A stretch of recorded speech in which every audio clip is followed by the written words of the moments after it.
PBA gagawa na ng sarili nilang arena. So anong masasabi ko dito? So tama ang ginawa ng PBA, gumawa na ng sariling arena. So bakit konti at nilalangaw yung mga games nila sa Araneta at sa BOA? Una, mahal yung ticket. Kung magkakaroon ang PBA ng sarili nilang arena, ay hawak nila ang presyo ng ticket. At posible mura at sulit ang panunood nila sa sarili nilang arena. So tama yung suggestion ng PBA. So approve ako dito. Sana matuloy po yan.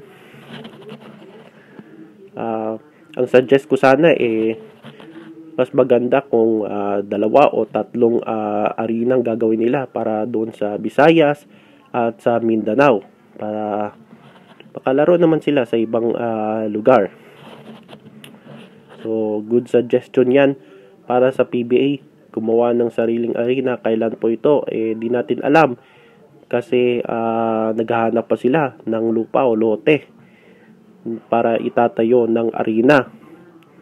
So abangan natin yan at sana matuloy yan ang plano ng PBA na gumawa ng arena.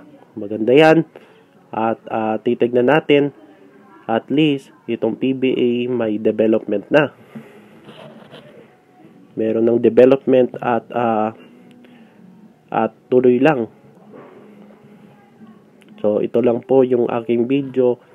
Maraming salamat at kita-kits sa susunod na next video, at don't forget subscribe JLA Sports Basketball at sa isang vlog ko, JLA Vlogs Official.